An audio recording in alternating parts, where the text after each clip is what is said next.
Bonjour aussi à vous tous de Martinique Première. Je viens de Guadeloupe, je suis habitué avec Guadeloupe Première, et tous, vous êtes des radiosœurs. Et bon, moi, je suis Louis-Auguste Join, on m'appelle Auguste, et je suis sociologue de formation, enseignant, comme il vient de dire, récemment à la retraite. Et puis, j'écris un peu aussi, actuellement, je suis un retraité actif, travaillant dans le milieu associatif, et voilà. Mais justement, comme vous êtes psychologue, c'est bien ça ? Sociologue. Sociologue, voilà. Comment analysez-vous la population à la fois guadeloupéenne et martiniquaise ? Comment la voyez-vous ? Excusez-moi, il n'est pas venu pour ça. Non, mais juste en entrant. Non, il n'y a pas d'entrant. Il est venu pour un bagage spécial très hier. Bon, d'accord. Hier, m'a rappelé les autres. Hier, ça a fait passer 200 l'année. Et justement, la dette haïtienne, en fait. Voilà. D'accord. Donc, il y a été une belle parole en laissane. Et puis, M. Fonsa nous pas dit ça hier. Et il faut qu'il dise moi que monsieur là m'a dit, gars, ça, non, faut bouga venir, dis-nous des mots en ça, justement. Et vous avez venu parler bouga sociologue, c'est quoi non, mais les sociologues, juste pour nous dire comment ils perçoivent notre société. Et puis, après, on aurait bifurqué sur... J'aime beaucoup Polo, mais j'ai même bien la question de Lionel. Non, ça n'a rien à voir. Chaque bagaille ni bagaille. Donc, il était venu pour une conférence débat, justement, c'est un sociologue haïtien, quand tout le monde est qui a venu, m'a pas abouti, il choisit la Guadeloupe qui est la Martinique, mais bon, ça c'est lui. Et moi, j'ai envie ça, comment on a ça, justement, l'année, et puis l'année, nous a passé 200 l'année, et Haïti a cause de la France dans l'état là. Oui. Nous, je vous parle en français. Mettez-vous en français, anglais, créole, espagnol, non, pas ni problème. Ok. Donc, ce que je peux dire, c'est que, comme tous vous connaissez, le peuple haïtien qui a vécu le temps de la colonisation et de l'esclavage comme Martinique et Guadeloupe, et qui a pris, après 13 ans de guerre d'indépendance, qui a pris son indépendance le 1er janvier 1804. Mais une indépendance qui n'avait jamais été acceptée par la métropole de la France de perdre sa colonie haïtienne. Donc 20 ans après l'indépendance, en 21 ans, en 1825, la France a imposé une dette à Haïti pour lui demander de payer les propriétaires blancs qui avaient perdu leurs biens à cause de la révolution haïtienne. Alors, donc, en parlant de bien, monsieur Join, pour que ces gens bien comprennent, bien, c'est les esclaves et tout ça. Bien, voilà, c'est tout ça qu'ils perdu, à savoir surtout les esclaves qu'ils avaient perdus. Et, ces esclaves qui, par leur sang, ont pris leur indépendance de leur maître. D'accord. Mais juste avant que vous puissiez poursuivre, j'ai cru comprendre que la France, pour pouvoir être reconnue, Haïti reconnue à travers le monde, il fallait payer cette dette pour être reconnu des autres nations puissances de ce temps-là. Effectivement, donc, ce qui est paradoxal dans cela, c'est que les esclaves ont donné leur vie, leur sang pendant plus d'un siècle et ont pris leur indépendance par le sang, parce que c'est par la guerre, par 13 ans de guerre, et après, soldé par la victoire de la bataille de Vertières, 18 novembre 1803, et à partir de là, les esclaves ont pris leur liberté et leur indépendance. C'est le premier pays du monde, qu'il faut le rappeler, qui a fait ce geste et qui a donné l'exemple pour le reste de tous les autres pays qui veulent se sortir de l'esclavage, qui veulent avoir leur libération en ce temps-là. Donc, dans ce cas, Haïti devient un exemple pour l'humanité. La France, puissance, en ce temps-là, ne pouvait pas accepter cela. Et 21 ans après, ils ont menacé, bien entendu, pendant tous ces 21 ans, ils ont toujours menacé la jeune nation haïtienne. Et arrivé après 21 ans, ils ont envoyé une armada de guerre et avec l'ultimatum, soit qu'on vous fait la guerre, ou bien vous payez les 150 millions de francs or. Et donc, dans la situation où se trouvaient les anciens esclaves devenus libres, et ils n'avaient pas les moyens de refaire une autre guerre avec la France, ils étaient obligés d'accepter l'ultimatum.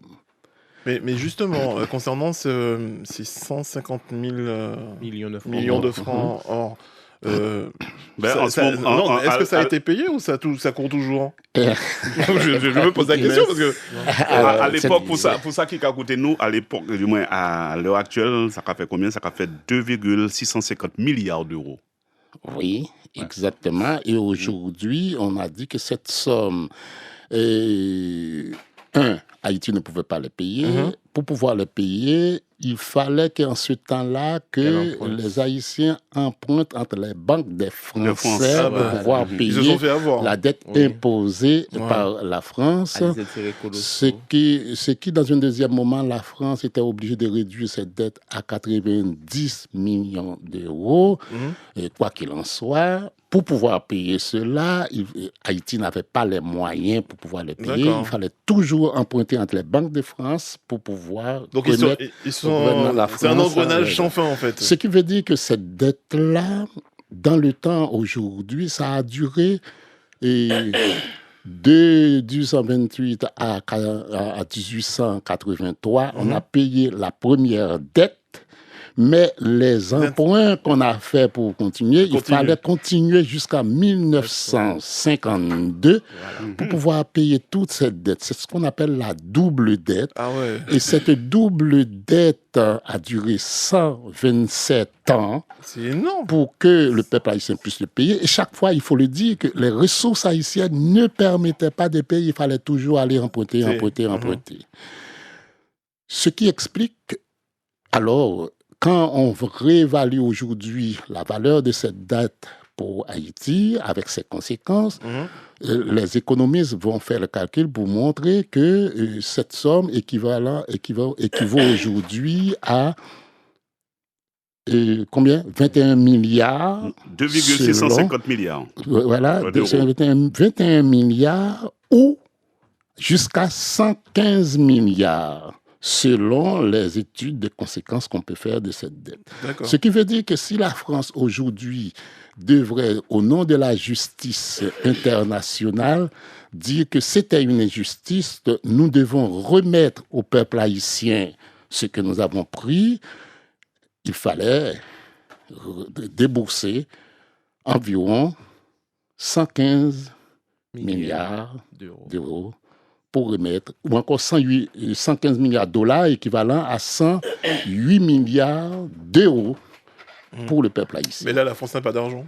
Et la relation, alors bien entendu, comme vous voyez qu'aujourd'hui, on dit que la France est le 5e pays du monde en puissance, Haïti est parmi les derniers pays du monde les plus pauvres de la planète.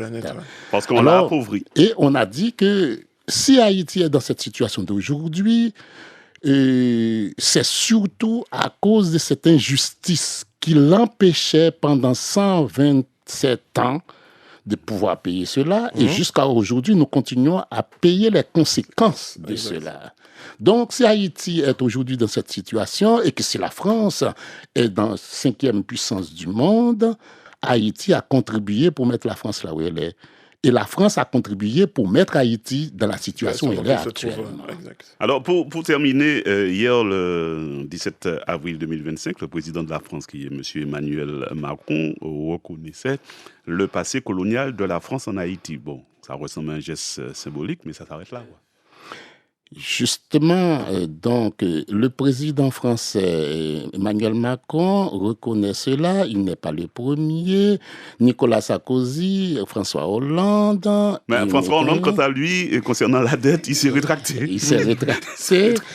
Et donc, tout cela, c'est un premier pas, mais qui ne suffit pas. Maintenant, reconnaître cela, c'est une première chose. accepter de réparer son tort, c'est une deuxième chose. Ça va être compliqué. Donc, oui, mais vous savez que c'est pourquoi que je trouve que ce qui s'est passé en Martinique hier était significatif, tout comme c'est passé en Guadeloupe et passé dans d'autres pays du monde. Il y a une sorte de conscience collective qui commence à se développer pour nous dire que cette injustice doit être réparée aujourd'hui. Donc, à force de recrier et de le redire à nos dirigeants, ils seront obligés, dans un deuxième moment, de prendre position. Chose également qui paraît un petit peu compliquée, c'est qu'en fait, si cette chose arrive, là, d'autres peuples, d'autres colonies, en fait, vont réclamer leur dû, parce que nous vivons... Ah, il n'y a pas autre Haïti. Oui, là. c'est clair, mais en fait, ça va être également l'élément déclencheur de réclamer également la réparation pour... Bien sûr, contre l'esclavage, bien sûr. Exact. Vous savez que, premièrement, au début du siècle, on a reconnu l'esclavage. On ne l'avait pas encore reconnu. On a reconnu l'esclavage comme crime contre l'humanité. Exactement. Et à partir de là, depuis déjà quelques années, il y a un mouvement, comme vous venez de dire les anciens esclaves qui portent encore les séquelles de l'esclavage, réclament réparation. Et au milieu de tout cela, on voit quelque chose qui était resté dans l'oubli. D'exemple, depuis 2003, le président haïtien, qui était le premier à réclamer cela, à un certain moment, cela faisait une tollée, ça lui a fait même perdre le pouvoir en ce temps-là. Mais de 2003 à aujourd'hui, c'est une sorte de tache d'huile qui se fait. De plus en plus, on dit qu'il faut réparer cette injustice qui était restée dans l'oubli. Donc... oui, les anciens esclaves demandent réparation pour les séquelles des conséquences de l'esclavage, mais en Haïti, c'est, comme notre ami a dit, c'est beaucoup pire. Oui. À savoir, on les a forcés. Vous avez donné votre sang pour avoir votre liberté, mais ça ne suffit pas. Maintenant, donnez de l'argent pour cela. Et bien, nous disons que c'est l'argent, c'est un vol, cet argent, c'est une rançon. Ouais, c'est un rapt. Donc, en quelque part, il faut restituer cet argent parce qu'aujourd'hui, 200 ans après, nous ne pouvons pas continuer à cause de cela. Nous voulons sortir de cette situation où nous sommes d'aujourd'hui, où nous sommes devenus l'objet de mépris, de compassion pour les autres. Paillasson. Et alors que nous sommes un peuple exemplaire de montrer aux autres qu'est-ce que c'est la liberté. Mais dans tout ça, il n'y a pas... Non, nous avons fini, puis M. Louis-Auguste Join, merci Dommage, d'être venu. Parce que j'avais encore des questions à vous poser. Il fallait le faire avant, voilà, il est venu, et merci encore, Francky, mais il est prévu, quelqu'un peut faire un bouche à bouche, là. Douanier juste à côté. C'est la clip, J'ai la gorge sèche. Un peu d'eau. Donc, je disais, M. Louis-Auguste, on se fera une émission avec vous, même si vous retournez en Guadeloupe. Là. Oui. Il y aura de quoi, on aura tout ce qu'il faut. Parce que mine de rien, il n'y a pas que la France qui a abusé de vous, c'est-à-dire d'Haïti. Je suis d'accord avec vous. Et dans une émission un peu plus large, nous en parlerons. Absolument. En tout cas, merci beaucoup d'être venu en 2 mots 4 paroles nous parler de ça. Mais il fallait à tout prix, pour ne pas oublier que cela fait quand même 200 ans. Exact. Que Haïti qu'apprend fait, quoi. Ça me fait grand plaisir d'être avec vous et je dis un grand bonjour à tous vos auditeurs de Martinique. Merci beaucoup et merci d'avoir fait la gentillesse de venir nous voir. Même, vous avez vu, il y avait des chouans au sein de cette table. Ah, mais c'est très intéressant.